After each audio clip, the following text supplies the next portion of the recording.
Welcome to Tuesday night, everybody. Steve Ray with Owl's Nest Barbecue, getting ready for the Owl's Nest Barbecue Show segment on Nougat Radio 92.7. If you're by a radio, tune it in 92.7 with the sports guys. John Christopher Clanton will be coming on just shortly. As soon as the show gets back started, don't want you to forget tomorrow night at 7. The Owl's Nest Barbecue Show with me, Steve Ray, and my friend and compadre Frank Blair will be coming to you from right here at 7 o'clock on the Owl's Nest Barbecue Show for an hour of barbecue talk. And tune in to my Facebook page tomorrow where I will make the announcement of who will be on the show. We've got two great guests scheduled for tomorrow night, and you can find out all about that tomorrow night or tomorrow. So you can watch tomorrow night right here on the Owl's Nest Barbecue Facebook page. I want to welcome everybody. We'll be calling in to Nougat Radio in just a short time now, about 2 more minutes. Don't forget, coming up at 9 o'clock on Facebook Live, go to the Barbecue Central Show Facebook page or the Barbecue Central Show YouTube page and watch live at 9 o'clock Eastern Standard Time, the Barbecue Central Show with Greg Rempe. Greg's guest today will be none other than Malcolm Reed. Will be joining Greg. You've seen Malcolm on YouTube, one of the more prolific barbecue personalities in the business.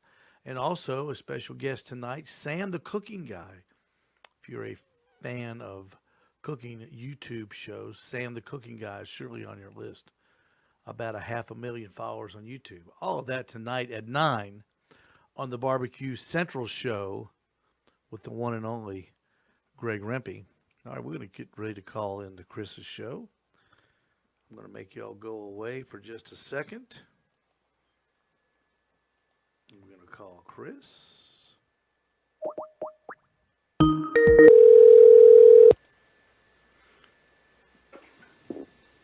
We have a phone call on, and I know who this is, and Shelly does too. Steve Ray, Midnight Oil, Owl's Nest Barbecue connoisseur. Good afternoon, Steve. Shelly and Chris. How y'all doing, guys? Hey, we're doing great. How about you? Oh, we're doing just super, Chris, just super. You know, that echo's not nearly as bad this time, Chris. Whatever you're doing on your side, it's getting better. Hey, it's by next week we might have that cured. I figured out what it was, so engineer had to show me what to do, and we did it. Well, that is fantastic. I appreciate all the hard work at the staff of Nougat Radio 92.7 and on NougatRadio.com. Real quickly, before we start this, tell folks how they can get a hold of you and where you're located real quick. We are located at the Midnight Oil in Ooltewah. Been there for 35 years. That number is 643-1111.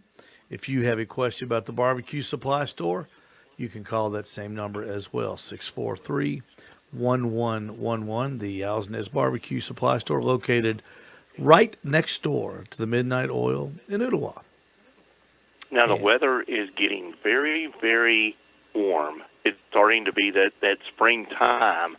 Boy, it is, Chris. What kind of maintenance things do you need to do to your barbecue grill if you don't come and buy one from you? What kind of maintenance things and things you need to do to make sure you've got it running just right and that kind of thing? Chris, that's a great question, especially if you have a gas grill. You know, I have a gas grill. Most people have gas grills. There's nothing wrong with a gas grill. It's easy. It's fun to cook on. And when you go to start your gas grill, if you notice, like, man, my flame's just not as good, or I don't seem to be getting enough heat, turn that thing off and take it apart. Make sure you don't have any spider webs built in the air intake area where the gas line is.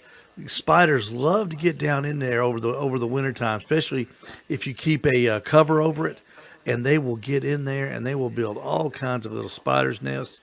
And sometimes you can just turn it on and leave it burn for, like a half an hour on high, and you'll get rid of them because it gets pretty hot in there, even for a spider, and they're going to take off.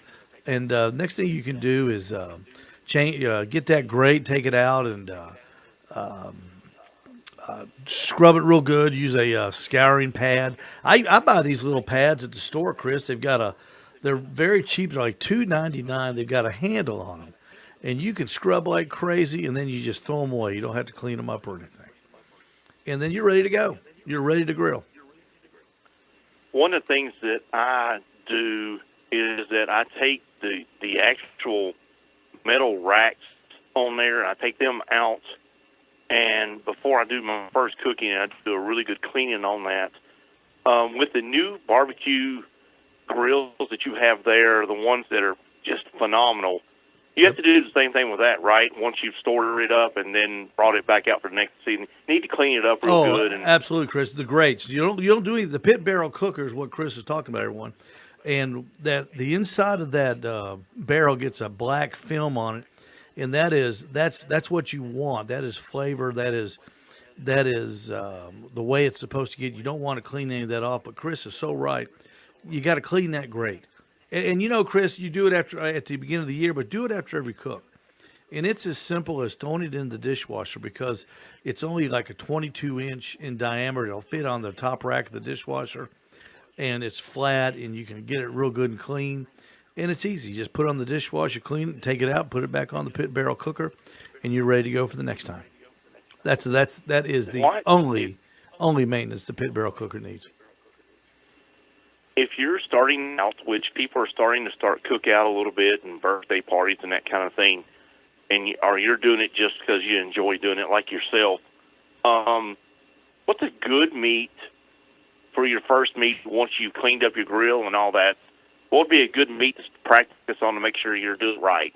Well, if you're going to smoke meat, pork butt is. Anybody can do a good pork butt. I mean, I'm not talking about just an okay one. I'm talking about a good one, one to make your neighbors envious. So you can do that the first time out, especially if you use a pit barrel cooker. If you're on the grill, hamburgers, obviously. And you know what I tell everybody? And everybody's going to say, oh, you've got to be kidding, Steve, right? I can't believe you said that. Go to the store and buy those frozen ones like a Bubba Burger or I use one, I forget the name of it. They're frozen. They're like quarter or third pound patties.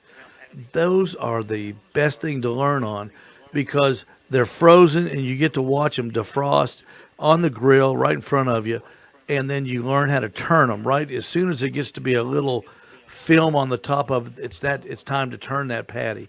And you can learn to be a really good hamburger cook by starting with frozen hamburgers.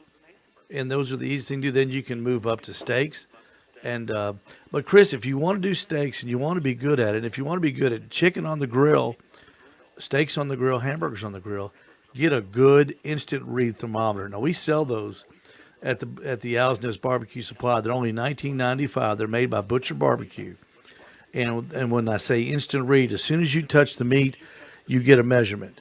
So if you have to open the cap of the grill, you don't lose any heat. You can check it and put the top of that grill back down. That will make you an excellent cook.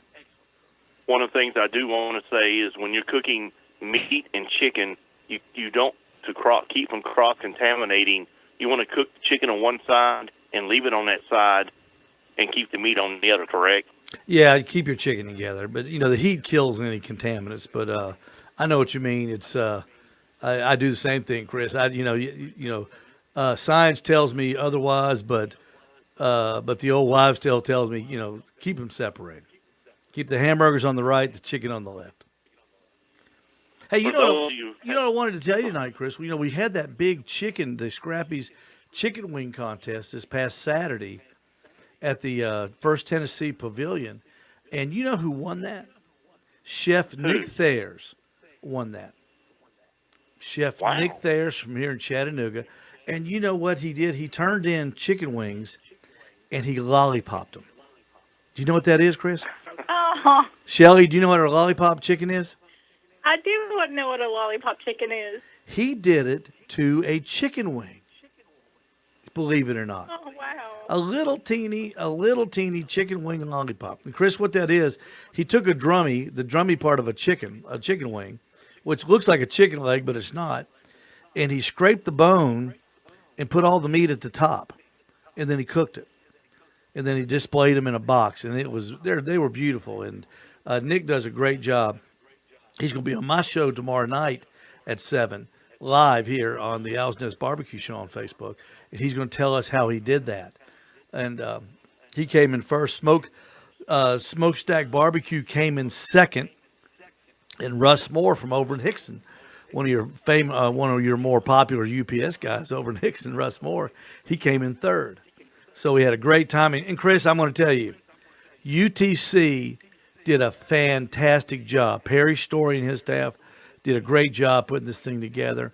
It was professionally judged, and I just can't say enough nice things about Perry and his staff and Eddie O'Brien that was helping him over at the First Tennessee Pavilion Saturday. UTC, kudos, hats off. You guys pulled off a great event, and the whole community's in your debt for that. So where did you finish? I don't know. We only announced the top 3. I'm sure we were 4th. I'm sure you are. I expected when you called and talked about this, I expected to hear Owl's Nest Barbecue beat them all. Well, it was a surprise, Chris, when they announced everybody. It was like a shock and awe moment that we didn't win. But look at Shelly over laughing. She's going, "Oh my gosh, this guy's too much." Well, actually, I was just thinking that I need to.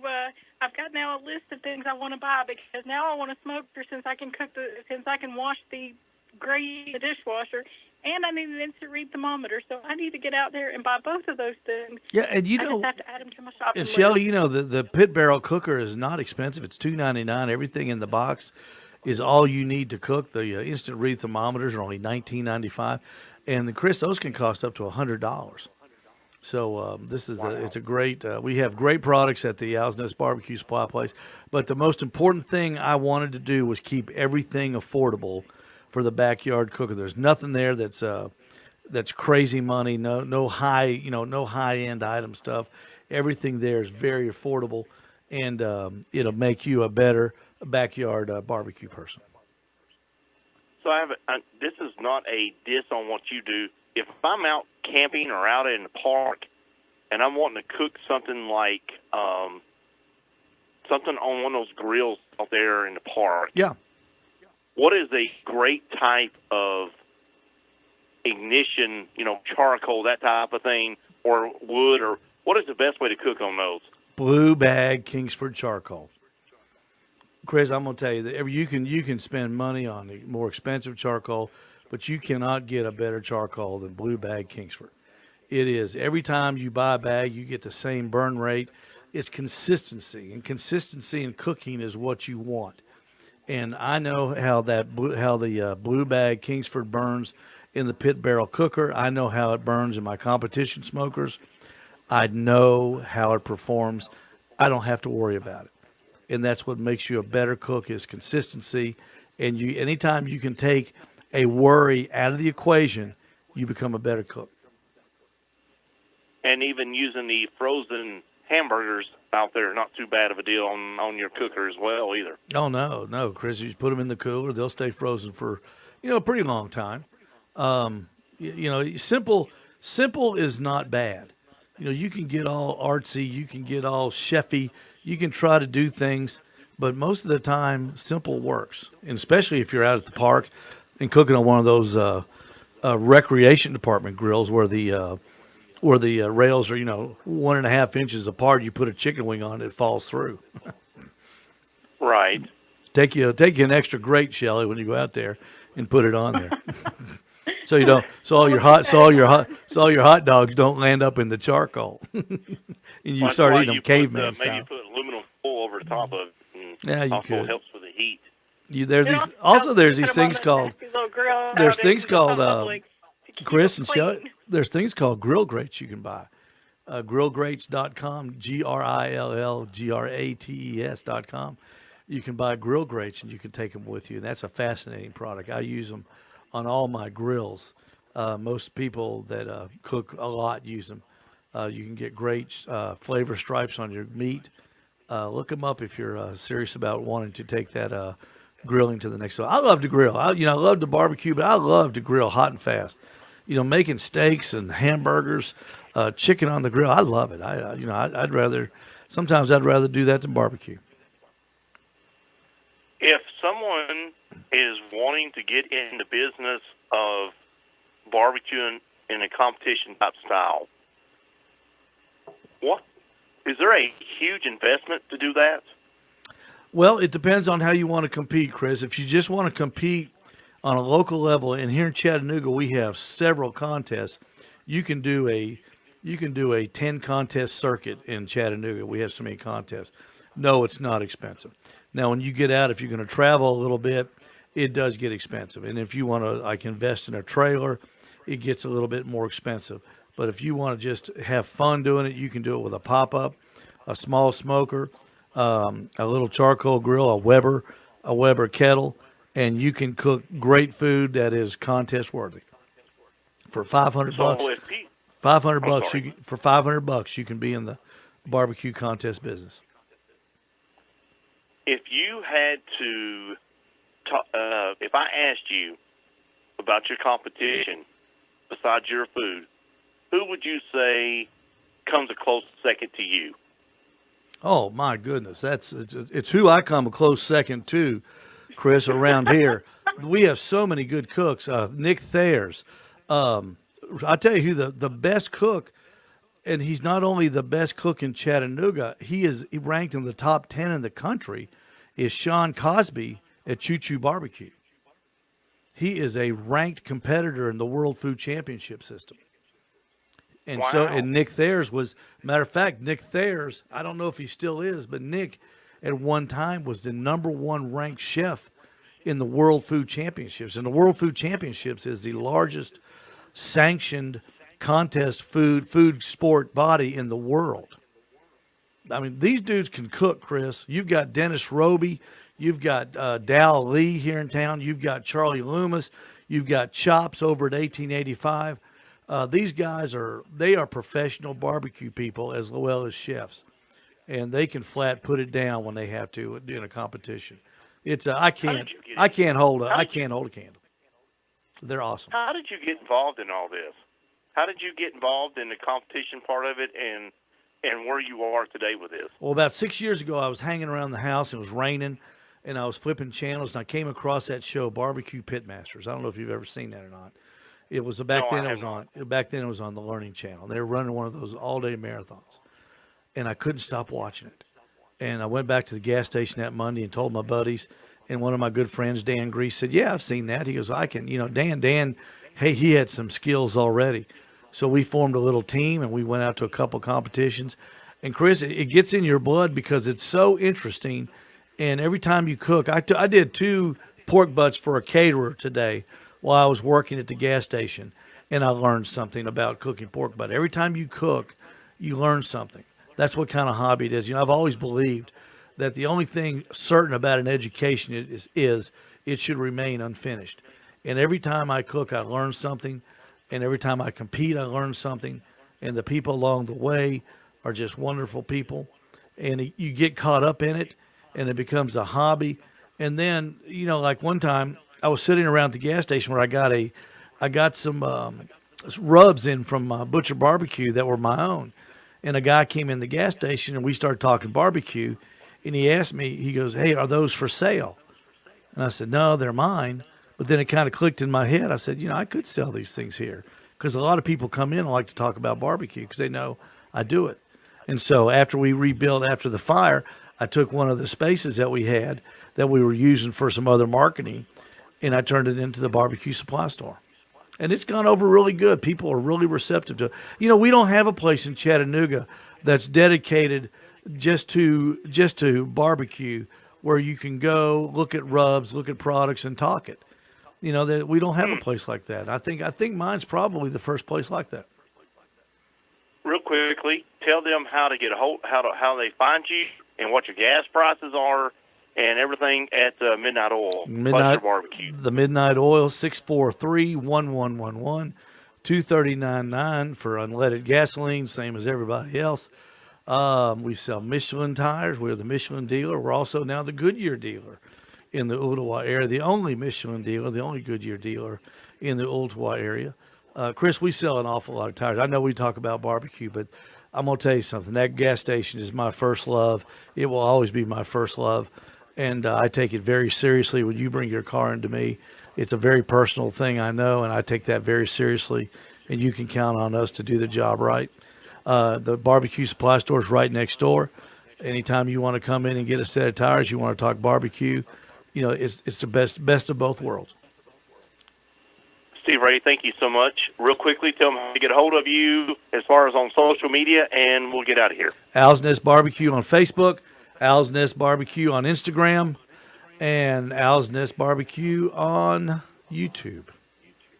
All right. Well, thank you, Steve Ray. Thank you for being a part of the Sports Guys Week, and we'll see you next week on Tuesday. Thank you, Chris. See you, Shelley. Bye-bye.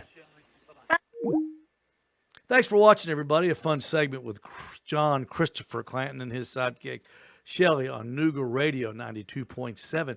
Tune them in the mornings, Jeff Styles in the morning, and they have an entire day of local talk show host on Nooga Radio 92.7.